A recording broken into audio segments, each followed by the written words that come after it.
시간도 하나님 앞에 나오신, 기도하러 나오신, 이 철학기도 나오신 여러분들을 주님의 이름으로 환영합니다. 오늘은 세례 요한에 대해서 말씀을 드리려고 하는데요, 세례 요한은 사가랴와 엘리사벳의 아들입니다. 그의 부모는 모두가 아론의 자손이고 사독 계통의 사독 후손의 순수한 제사장 가문 출신이었습니다. 자, 누가복음 1장 5절을 같이 보실까요? 시작. 유대왕 헤롯 때에 아비야 반열에 제사장 한 사람이 있었으니 이름은 사가랴요. 그의 아내는 아론의 자손이니 이름은 엘리사벳이라. 자, 특별히 세례 요한의 어머니 엘리사벳은 예수님의 어머니 마리아와 사촌지간이었습니다. 그런데 사가랴와 엘리사벳은 자녀를 갖지를 못합니다. 그러던 어느 날 천사 가브리엘이 그들에게 와서 세례 요한이 태어날 것이다, 세례 요한의 탄생 고지를 이야기해 줍니다. 자, 누가복음 1장 11절로 19절 같이 봅니다. 시작. 주의 사자가 그에게 나타나 향단 우편에 선지라. 사가랴가 보고 놀라며 무서워하니 천사가 그에게 이르되 사가랴여 무서워하지 말라. 너희 간구함이 들린지라. 내 아내 엘리사벳이 내게 아들을 낳아 주리니 그 이름을 요한이라 하라. 너도 기뻐하고 즐거워할 것이요 많은 사람도 그의 태어남을 기뻐하리니 이는 그가 주 앞에 큰 자가 되며 포도주나 독한 술을 마시지 아니하며 모태로부터 성령의 충만함을 받아 이스라엘 자손을 주 곧 그들의 하나님께로 많이 돌아오게 하겠습니다.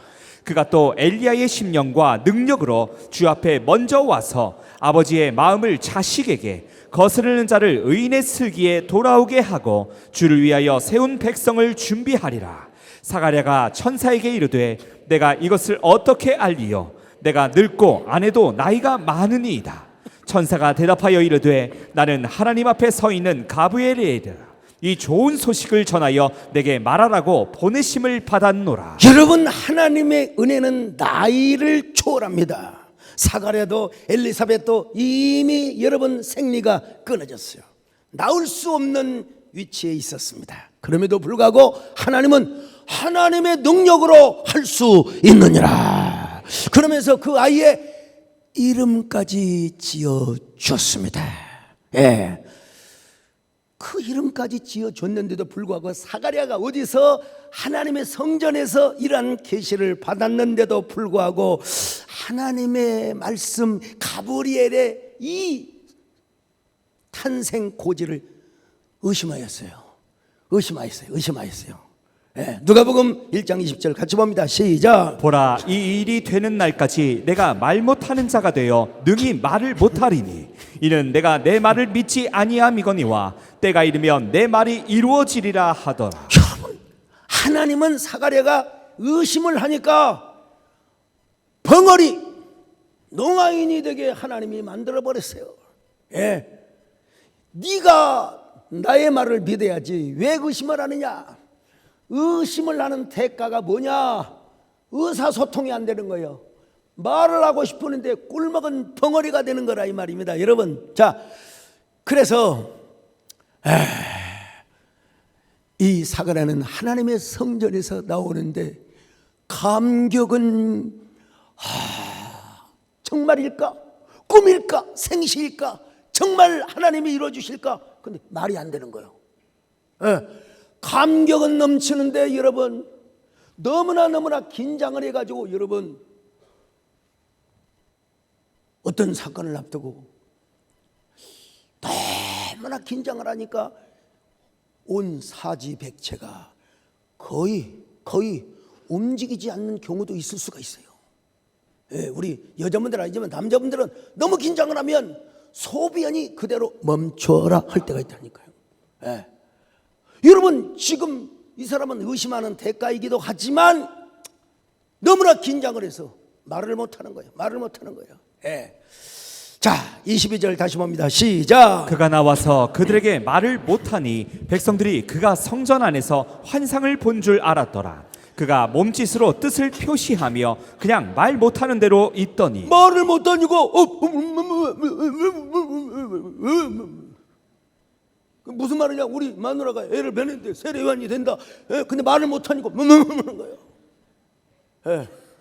자, 근데 하나님께서는 당신의 약속대로, 당신의 선포대로, 여러분 엘리사벳이 뭘 잉태합니까? 세례 요한을 잉태해서 몇 주 지나니까 하는 거예요. 자, 누가복음 1장 24절 시작. 이후에 그의 아내 엘리사벳이 잉태하고 5달 동안 숨어 있으며 이르되.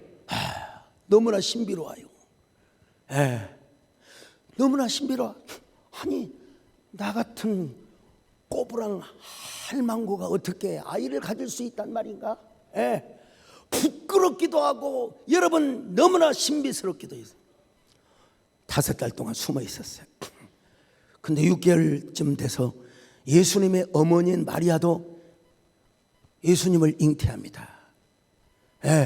근데 이 잉태도 이거 인간의 설명으로 할 수 없는, 물론 세례 요한이야 남자의 씨를 받아서 잉태되었지만, 예수님은 요셉의 씨와는 전혀 관계없이 하나님의 귀한 은혜로, 하나님의 그 귀한 능력으로 인카네이션, 말씀이 육신이 되어 우리 가운데 거하신다는 사실. 여러분, 마리아가 예수님을 베고 누구를 찾아왔느냐? 엘리자벳을 찾아왔습니다. 엘리사벳을 찾아오니까, 여러분, 세례 요한이요 6개월밖에 안 되는 아이야. 우리 예수님도 이제 잉태한 지 이제 얼마 안 돼. 안 되는데, 여러분, 성경이 분명히 그 어린아이 세례 요한이 도대체 뭘 안다고 막 복중에서 예수님 오셨습니까? 예수님 반가워요. 예수님 너무너무 반가워요. 여러분, 누가복음 1장 44절 보세요. 시작. 보라, 내 문안하는 소리가 내 귀에 들릴 때에 아이가 내 복중에서 기쁨으로 뛰놀았도다. 복중에서 여러분 세례 요한이 예수님을 웰컴하고 마리아를 웰컴했다는 겁니다. 어디 성경에 웰컴이란 말이, 여러분, 그러나 제가 여러분에게 지금 내러티브적으로 잘 얘기해 주고 있는 것입니다. 마침내 여러분 세례 요한이 태어났습니다. 그러나 세례 요한은 제사장직을 거부하고, 아버지가 제사장이니까 제사장 해야 될 거 아니요? 광야에 나가서 광야에 외치는 자의 소리가 되었습니다. 왜 그랬을까?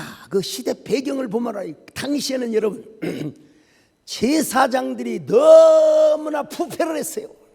잘 아시다시피 막 돈 받고 주는 자들, 저 짐승을 파는 자들, 재물을 파는 자들 다 누구하고 결탁이 되어 있느냐? 그 장사치와 누구하고? 제사장과 다 연결고리. 그래서 거의 사육제로 나눠 먹는, 막 시중의 가격보다 비싸게 팔아먹고, 그 이윤을 뭐 성경에 정확하게 몇 프로가 나와 있지는 않지만, 그래서 그런 꼴을 바라보는 세례 요한이 뭐라고 말합니까?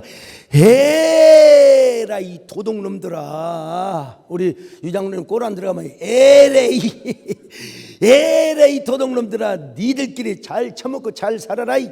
그리고 여러분, 세례 요한은 참 의식주가 보장이 되고, 그냥 성전에서 녹을 먹으면 될 텐데 얼마나 결백하고 얼마나 청렴했으면 광야로 나와서 광야에 외치는 자의 소리, 정의로운 선지자가 된 것입니다. 자, 이런 세례 요한이 이제 광야에 나가서 자기에게 오는 사람들에게 어떤 세례를 줬냐? 회개의 세례, 회개의 세례. 회개하러, 여러분 회개하시오. 하나님 나라가 가까웠어요. 회개하시오, 회개하시오. 자, 3장 3절 누가복음 시작. 요한이 요단강 부근 각 처에 와서 죄 사함을 받게 하는 회개의 세례를 전파하니. 회개의 세례만 주는 게 아니라 회개의 메시지를 전해줬습니다. 누가복음 3장 8절이요. 시작. 그러므로 회개에 합당한 열매를 맺고 속으로 아브라함이 우리 조상이라 말하지 말라. 내가 너희에게 이르노니 하나님이 능히 이 돌들로도 아브라함의 자손이 되게 하시리라. 마태복음 3장 2절로 3절도 봅니다. 시작. 회개하라 천국이 가까이 왔느니라 하였으니 그는 선지자 이사야를 통하여 말씀하신 자라. 일러스되 광야에 외치는 자의 소리가 있어 이르되 너희는 주의 길을 준비하라 그가 오실 길을 곧게 하라 하였느니라. 그러면서 여러분, 그는 어떤 메시지를 전합니까? 예수님이야말로 하나님의 현현하심이로다. 여러분, 우리 예수님이야말로 아버지 품속에 독생하신 유일한 아들이요 하나님의 현현이라고. 자, 요한복음 1장 18절을 봅니다. 시작. 본래 하나님을 본 사람이 없으되 아버지 품속에 있는 독생하신 하나님이 나타내셨느니라. 그리고 이렇게 여러분 선언합니다. 세상째 지고 가는 하나님의 어린 양을 보라. 자, 요한복음 1장 29절 같이 봅니다. 시작. 이튿날 요한이 예수께서 자기에게 나아오심을 보고 이르되 보라 세상 죄를 지고 가는 하나님의 어린 양. 세상죄를 지고 가는 하나님의 어린 양이요, 세상죄 지고 가는 어린 양을 보라.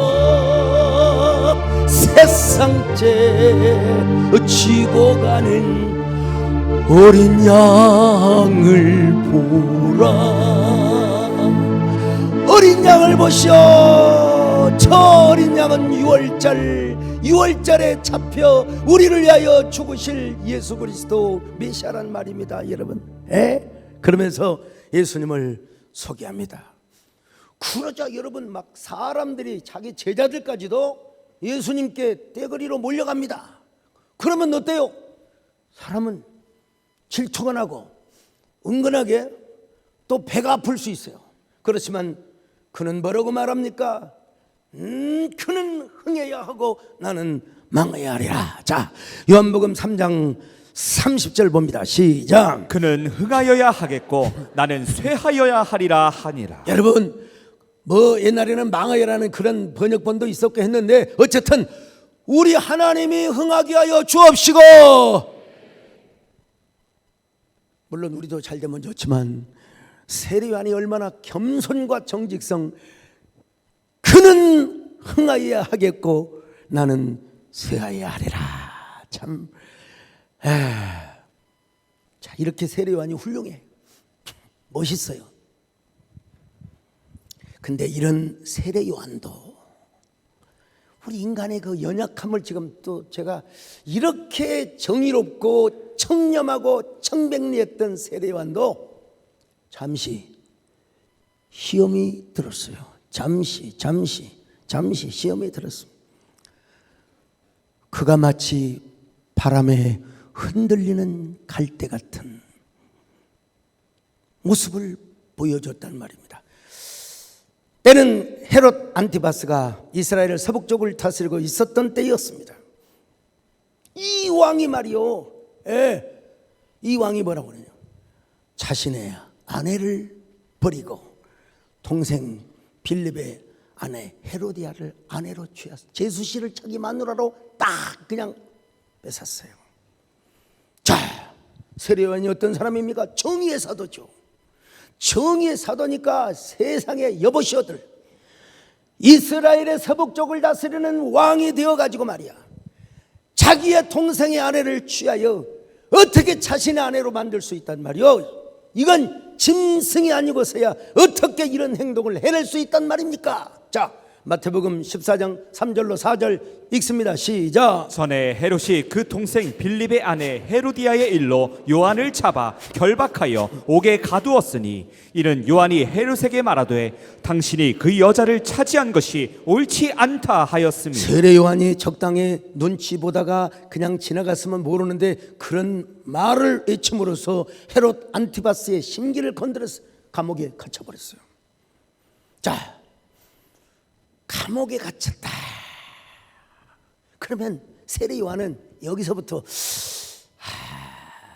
내가 예수님을 세상의 어린 양이라고, 하나님의 어린 양이라고 내가 다 선포하고, 정말 그가 진짜 메시아라면 내가 정의로운 말을 함으로써 내가 감옥에 갇혀 있는 나의 신세, 나의 상황, 그리고 나의 어떤 처지, 여기에 한마디라도 언급을 해줄 것이라고 세례 요한이 기대를 했어요. 자, 마태복음 4장 12절 봅니다. 시작. 예수께서 요한이 잡혔음을 들으시고 갈릴리로 물러가셨다가 요한이 잡혔으면 요한의 감옥에 면회라도 하시든지, 아니면 요한의 주변에 가까운 데 가서 요한을 칭찬이라도 해주시든지, 그것이 세례 요한이 기대했던 바였습니다. 근데 여러분, 예수님은 세례 요한에 대해서 이런 반구도 언급하지 않은 채 먹고 마시며 세리와 죄인 곧 창기들의 친구가 되어 주셨다는 거예요. 여러분, 여기 예수님의 의도가 있어요, 사실은. 근데 그것도 모르고 세례 요한이 좀 오해를 하였다는 것이죠. 자, 마태복음 11장 19절 같이 봅니다. 시작. 인자는 와서 먹고 마심에 말하기를 보라 먹기를 탐하고 포도주를 즐기는 사람이요 세리와 죄인의 친구로다 하니 지혜는 그 행한 일로 인하여 옳다함을 얻느니라. 자, 이런 소리를 세례 요한이 다 들었을 때 세례 요한은 상념이 빠졌어요. 상념이 빠졌어요. 내가 분명히 예수님을 메시아라고 선포했는데, 내가 그분에게 세례도 드렸고 대관식도 거행해 주었는데, 어떻게 진짜 메시아라면 어떻게 이럴 수가 있단 말인가? 그가 진짜 메시아 맞나? 내가 실수로 혹시라도 예수님을 메시아라고 하는 것이 실수는 아니었을까? 여러분, 가만히 생각해. 자기 신세가 옥중 신세가 되었어요. 에? 지금 수갑이 채워지고, 이걸 뭡니까? 이거 발까지 나무목에 채워져 가지고, 여러분, 춘향이로 말하면 지금 어떤 신세입니까, 여러분? 쑥대머리 귀신 형용.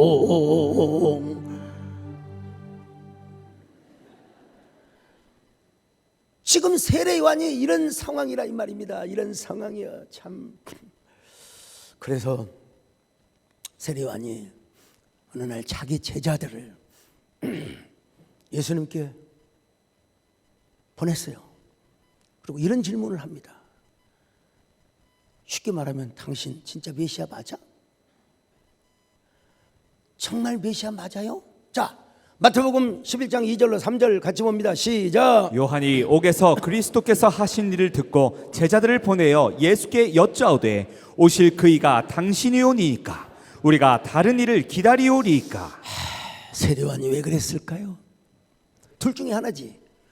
마음속으로 좀 섭섭시가 들어가다 보니까 미스 언더스탠딩을 한 거예요. 예. 혼자 시험이 든 거예요. 또 하나는 세례 요한의 메시아관이 좀 유대적이지 않았나, 뭐 둘 중에 하나로 우리는 합리적 의심을 해볼 수가 있죠. 자, 그런데 예수님께서 대답을 어떻게 해주셨냐면, 하나님 나라가 뭐냐, 이거 잘 못 받아쳤어요. 하나님 나라는 뭐냐,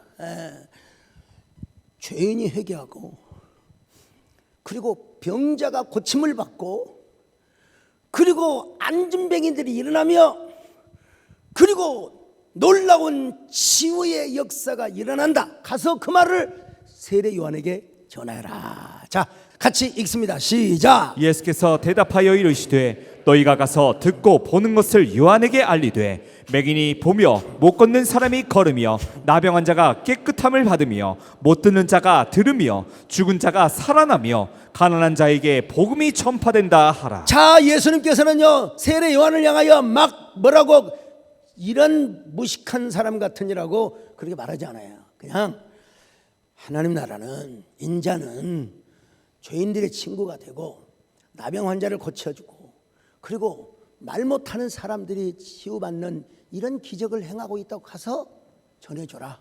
가서 전해줘라.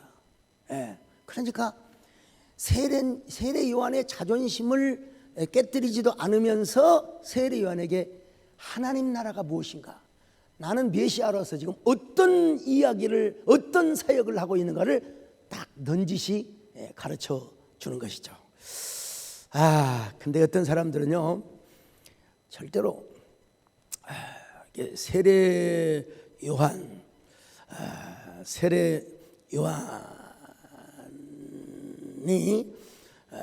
메시아라는 것을 확신하지 못해서가 아니라, 어떤 학자들은 그렇게 주장을 하는 사람이 있어요. 자기는 확신을 하는데 자기 제자들로 하여금 예수님을 진짜 메시아라고 확신시켜 주기 위함 때문에 자기 제자들을 예수님께 보냈다. 이거는 여러분 얼토당토 않는 해석입니다. 말도 안 되는 해석이에요. 여러분, 세례 요한이 여기서 주인공, 문장에서 주어가 되었다면 반어적, 역설적으로 그렇게 해석이 가능할 수 있겠죠. 그러나 여러분, 지금 세례 요한은 확실하게 시험 들어있는 상태입니다. 왜? 그도 인간이야. 전혀 시험 들지 아니하고 전혀 어떠한 시험에도 흔들리지 않으신 분이 누구냐? 우리 예수님 한 분뿐이에요. 뭐 세례 요한을 너무 우리가 미화적 프레임을 세워가지고 세례 요한을 띄울 필요도 없습니다, 여러분. 엘리야도 이세벨의 말 한마디에 세상에 나 살고 싶은 마음 전혀 없습니다. 나 좀 죽여주십시오. 하나님의 마음에 합한 자라 했던 다윗 왕도 밧세바와 간음을 하고 넘어진 적을 여러분 보여줬지 않습니까? 인간의 한계요. 세례 요한도 그렇게 정의롭고 청렴하고 그렇게 세상제 지고 가는 하나님의 어린야, 그렇게까지 선포를 해놓고도 세상에 가장 중요한 때에 세례 요한이 시험이 들어버렸어요. 왜냐? 그도 연약한 죄인이요, 완벽한 사람이 아니기 때문에 그렇습니다. 그렇다고 해서 여기서 우리는 세례 요한의 모든 사역을 부인해서는 절대로 안 됩니다. 지금 옥중에 있을 때 세례 요한이 지금 저 광야에 흔들리는 갈대 같은 모습을 보여준 것만은 분명한 사실이에요. 우리 예수님께서 이것을 우회적으로 깨닫게 하셨어요. 자, 마태복음 11장 4절 5절. 자, 다시 봅니다. 시작. 예수께서 대답하여 이르시되 너희가 가서 듣고 보는 것을 요한에게 알리되 맹인이 보며 못 걷는 사람이 걸으며 나병한 자가 깨끗함을 받으며 못 듣는 자가 들으며 죽은 자가 살아나며 가난한 자에게 복음이 전파된다 하라. 이게 바로 뭡니까? 예수님이 말씀하시는 하나님 나라의 속성, 본질이 바로 거기라는 겁니다. 여기 뭐 나병 환자, 아니 한센 환자라고 해야죠. 뭐 그다음에 안전병이 할 것 없이 이 모든 사람들은 어떤 사람이냐? 불완전한 사람들이에요. 불완전한 사람들이에요. 그런데 불완전한 사람들을 예수님이 완전한 사람으로 치유하여 주시고 그들을 정결하게 해 주셨어요. 그리고 특별히 가난한 자들에게 복음이 전해지도록 하나님, 우리 예수님께서 가난한 자들에게 복음을 전하셨습니다. 이것이 바로 뭐냐? 하나님 나라의 본질이다. 하나님 나라의 속성이다. 그러면서 예수님이 뭐라고 말씀하십니까? 누구든지 나로 말미암아 실족하지 아니하는 자는 복이 있도다. 나 때문에 시험 들지 말아라 이거예요. 여러분, 절대로 예수님 때문에 교회 일 하다가 좀 더 넓게 해석해서 담임 목사 때문에 여러분 시험 드는 일이 없기를 바랍니다. 자, 마태복음 11장 6절이요. 읽어봅시다. 시작. 누구든지 나로 말미암아 실족하지 아니하는 자는 복이 있도다 하시니라. 여러분, 누구 들으라고 하는 말씀입니까? 세례 요한 들으라고 하는 말이에요. 제자들에게도 세례 요한을 이렇게 직접적으로 언급하고 있지 않지만 세례 요한을 염두에 두고 하신 말씀이라 이 말이에요. 여러분, 우리가 여기서 뭘 교훈 받습니까? 아무리 성인 군자라 할지라도 아무리 정의로운 말을 하고 과거에 어떠한 역사를 행했다 하더라도 예수님을 바라보는 시각이 삐딱하면 안 된다 이거요. 예수님 말씀하지 누구든지 나로 말미암아 실족지 않는 자가 복이 있도다 그랬습니다. 여러분, 우리가 신앙생활하면서 별일이 있을 수 있고 별 시험이 있을 수 있어요. 그러나 그때 세례요한처럼 예수님을 뼈딱하게 보면 안 된다는 거야. 우리는 누구를 바로 바라봐야 돼. 교회 생활하면서 언제나 예수님을 바라보시기를 바랍니다. 하나님만을 바라보시기를 바랍니다. 나는 어떤 사람이냐?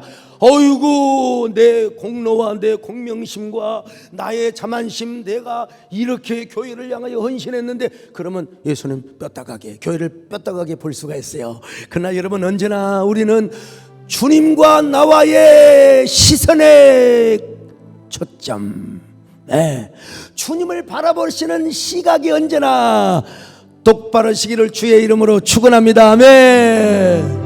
똑바로 보고 싶어요 주님, 온전한 눈짓으로 똑바로 보고 싶어요 주님, 곁눈질 하긴 싫어요.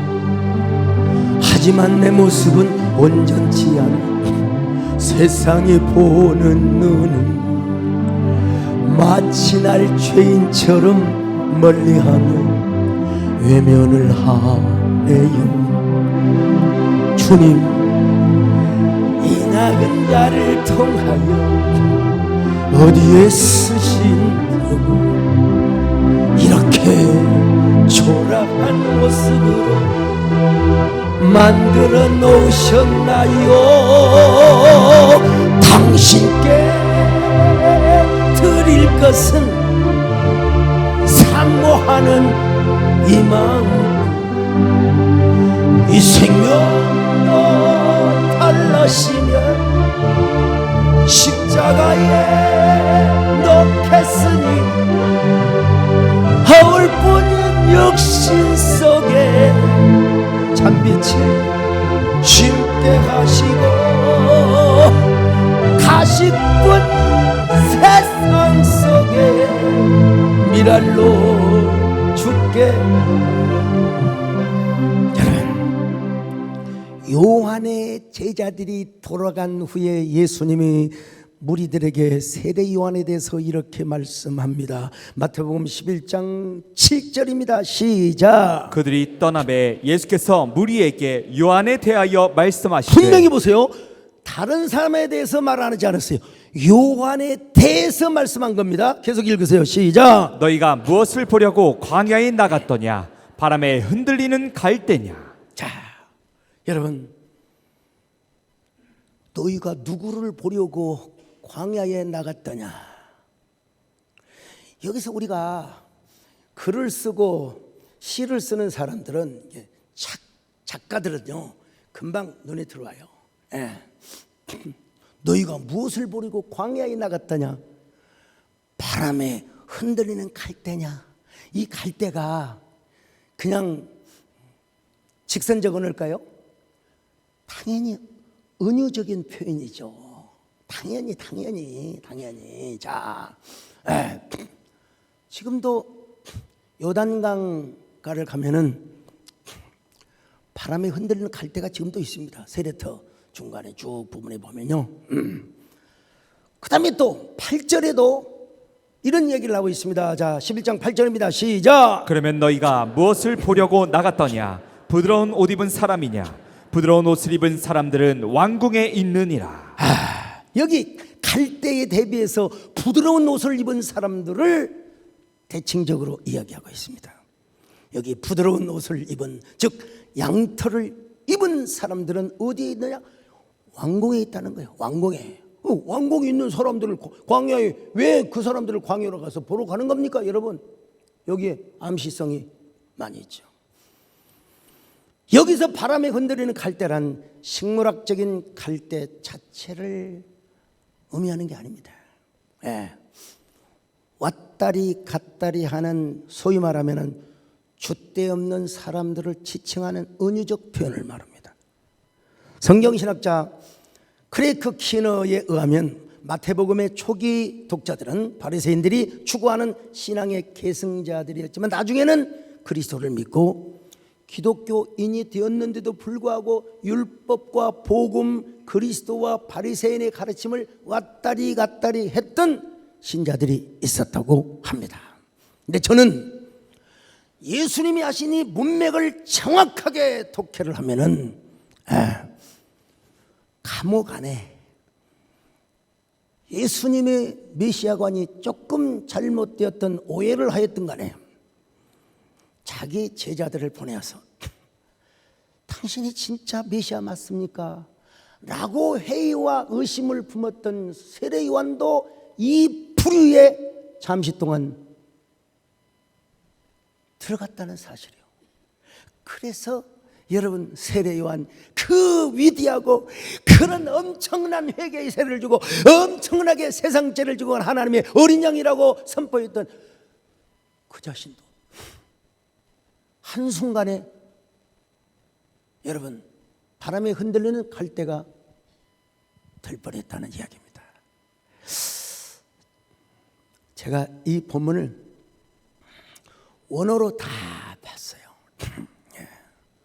그리고 문맥상으로 원어 주석 학자들도 다 뭐라고 얘기하느냐, 바람이 흔들리는 갈대는 요한을 지칭하는 것이 가장 독해상 합리적이라고 이야기합니다. 그런데도 이 주석자들의 편견이 있어요. 그래도 요한이 그럴 리는 없을 것이다. 나는 이렇게 할 필요가 없다고 생각해요. 여러분, 성경은 성경 그대로, 성경은 성경 그대로, 성경이 말씀하는 그 내러티브, 우리 예수님이 뭐라고 할까요? 참 그 작가적 시선을 가지고 요한의 그 체면을 구기지 않으면서도 예수님이 하실 말씀을 다 하신 거라 이 말이에요. 그런데 여러분, 세례 요한뿐만 아니라 우리도 그럴 수 있다는 사실을 우리는 알아야 됩니다. 여러분, 알아야 돼요. 나는 완전한 사람이고 말이오, 난 대단한 사람. 그러니까 우리는 언제나 예수님 이 손을 붙잡고 저를 꽉 데려가 주셔야 됩니다. 저도 예수님을 바라보겠사오니 예수님도 저 손을 붙잡고 가시기를 바랍니다. 예수님 이 손을 꼭 잡고 가소서. 약하고 피곤한 이 몸을 폭풍우 해감서 같이사 빛으로 날 인도하소. 왜 우리가 예수님 이렇게 기도해야 되느냐? 우리 예수님 이렇게 말씀하셨어요.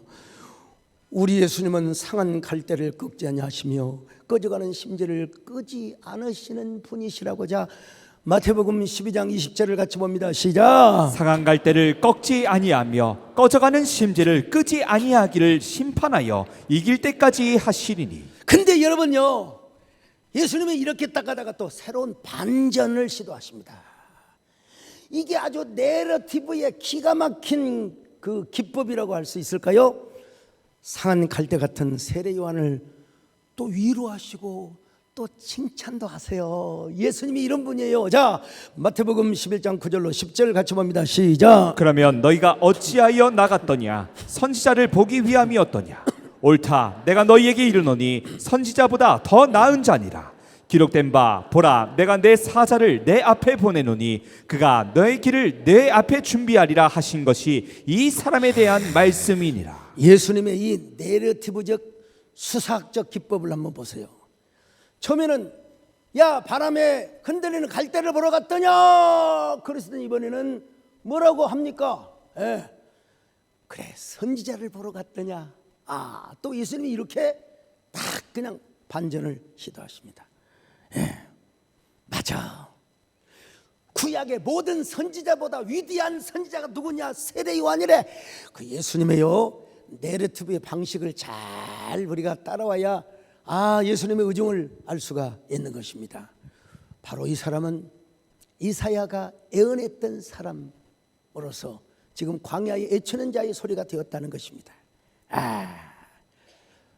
그러면서 예수님께서 지금까지 세상째 지고 가는 하나님의 어린 양을 봐라. 모든 회개의 세례에서부터 지금까지 예수님을 위하여 선포했던 광야에 외치는 자의 소리가 가장 위대한 복음이었고 가장 위대한 선언, 프로클레임이라고 그러죠. 프로클레이션. 자, 마태복음 11장 10절로 11절 같이 봅니다. 시작. 기록된 바 보라 내가 내 사자를 너의 앞에 보내노니 그가 너의 길을 너의 앞에 준비하리라 하신 것이 이 사람에 대한 말씀이니라. 내가 진실로 너희에게 말하노니 여자가 낳은 자 중에 세례 요한보다 큰 이가 일어남이 없도다. 느닷없이 세례 요한을 이렇게 칭찬하십니다. 왜 세례 요한은 이렇게 칭찬을 받아야 마땅하느냐? 다른 구약의 모든 선지자들은 예수님을 보지 못했어요. 믿음으로 성령의 감동을 받아서 예수님에 대해서 예언을 하였지만 천하의 이사야 선지자도 얼마나 예수님에 대한 그 예언을 많이 했어요. 그러나 예수님 못 봤어요. 근데 세례 요한은 예수님을 직접 봤어요. 복중에서부터 예수님을 환영하고 또 예수님을 기뻐하는 표시로 복중에서 뛰어놀았어요. 그리고 세상죄를 지고 가는 하나님 어린 양으로 예수님을 보면서 예언하였기 때문에 구약의 어떤 선지자보다도 가장 더 위대한 선지자였다는 것입니다, 여러분. 근데 여러분, 그러니까 여기서 우리 찬양 하나 부릅시다. 여러분, 우리 모두 주님만 바라보시기 바랍니다. 주 예수, 주 예수, 주 예수밖에 누가 있으랴. 슬퍼 살때 내 친구 되시는 구주 예수. 여러분, 영화라고 하는 게 반전이 있어야 돼. 반전이. 막 극반전이 있어야지. 너무 코미디식으로 가면은 여러분 보고 나서 후회합니다. 예수님은 또 다른 시도, 또 다른 반전의 시도를, 또 한 번의 반전의 말씀으로 우리를 이끌어 가십니다. 자, 마태복음 11장 11절 하반절입니다. 시작. 그러나 천국에서는 극히 작은 자라도 그보다 크니라. 세례 요한은 자기가 기껏해야 구약의 선지자의 끝이요. 아무리 구약의 선지자들보다 위대한 선지자라 할지라도 예수님을 봤기 때문에 가장 위대한 선지자인데 세례 요한의 사명은 거기서 끝이요. 우리 예수님이 뭐라고 말씀하셨습니까? 하나님의 나라를 경험하는 사람, 하나님의 나라를 지금 누리고 있는 사람, 하나님의 축복을 경험하고 있는 사람, 그리고 그 축복을 전파하고 있는 사람. 이 사람은요 세례 요한과 비교가 할 수가 없대요. 할렐루야. 세례 요한과는 비교, 우리는 세례 요한보다 더 위대한 사람이요. 이거 아셔야 돼요. 좀 덜 정의롭고 그래도 여러분 하나님 나라를 지금 누리고 있어요. 주님과 동행하고 있단 말이요. 그렇다고 교만하란 말은 아니지만은, 그러면서 우리 예수님이 뭐라고 말씀하십니까? 진짜 이 세례 요한을 빗대어서 하신 예수님 말씀 중에서 가장 최고의 클라이막스의 말씀 뭐냐? 세례 요한 때부터 지금까지 천국은 침노를 당하느니 침노하는 자는 반드시 빼앗는다. 마태복음 11장 12절 같이 봅니다. 시작. 세례 요한의 때부터 지금까지 천국은 침노를 당하나니 침노하는 자는 빼앗느니라. 야, 침노를 당한대요. 뭐가? 천국이요. 이걸 수동태로 보느냐 중간태로 보느냐 뭐 사실 크게 중요하지 않아요. 어쨌든 천국은 열려 있어요. 예. 그래서 침노하는 자가 천국의 영토를 여러분 뭐라고 할까요? 차지한다는 겁니다. 여러분 차지한다는 거요. 이 얼마나 기가 막힌 역설적 반전의 언어입니까 여러분?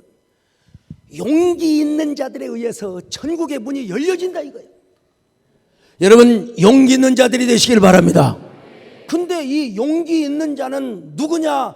비아스타이, 다시 말하면 침노하는 자인데 어떻게 해서 용기가 있게 되느냐? 예수 그리스도의 은혜를 맛보았기 때문에 그래요. 하나님 나라의 본질을 경험했기 때문에 그래요. 하나님 나라의 성격을 여러분들이 지금 누리고 있기 때문에 그렇다 이 말이요. 그러니까 여러분 용기 있는 자들에 의해서 천국이 침노가 된다. 사명이 침노가 된다. 헌신의 영역이 침노가 된다. 축복의 영역이 침노가 된다. 샤, 여러분 이 세례 요한을 통해서 우리 주님께서 이러한 기가 막힌 클라이막스의 말씀을 우리에게 주셨다는 것입니다. 예. 자, 그러니까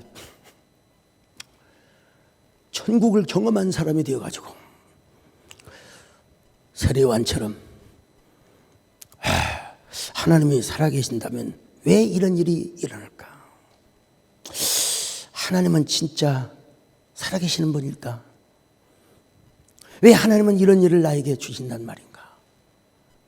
하나님이 신실하시고 언약에 성실하신 하나님이신가? 여러분 되묻을 필요가 없어요. 되묻을 필요가 없어요. 그 사람이 어떤 사람이냐? 바람에 흔들리는 갈대. 여러분 바람에 흔들리는 갈대가 되지 마시고요. 혹시 그렇더라도 여러분의 갈대 같은, 여러분의 꺼져 같은, 심지 같은 존재가 하나님의 손에 붙잡히시기를 바랍니다. 여러분 갈대가 창이 될 수가 있습니다. 예. 바람이 불수록, 폭풍이 불어올수록 우리는 주님을 더 붙잡아야 합니다. 그리고 주님의 복음을 경험하고 하나님 나라의 복음을 경험하고 누리면서 천국을 침노하고 사명을 침노하고 축복의 영역을 침노하고, 그런 침노하는 용기 있는 자들, 절대로 흔들림 없이 아낌없이 물러섬 없이 후회함 없이 주님만 바라보시고 나가시기는 저와 여러분 되시기를 주의 이름으로 축원합니다. 눈을 들어 주를 보라, 내 모든 영역 주께 맡겨라. 슬플 때에 주님의 얼굴 보라. 사랑의 주님 안식 주리라. 괴로울 때 주님의 얼굴 보라. 평화의 주님 바라보아라. 세상에서 시달린 친구들아, 위로의 주 바라보아라. 눈을 들어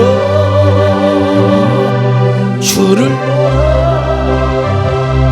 내 모든 영역 주께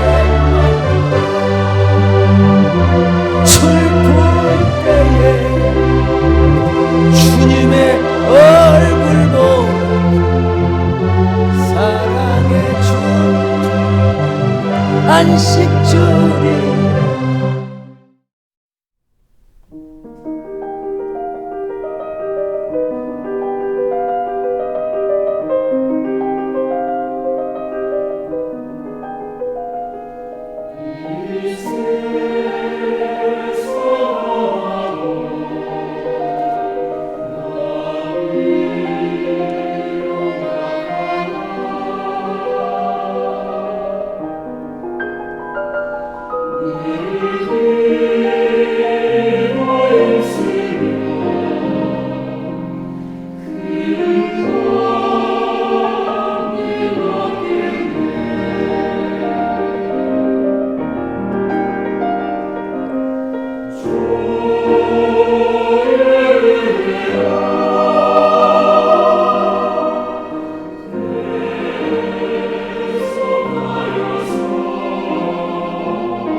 예.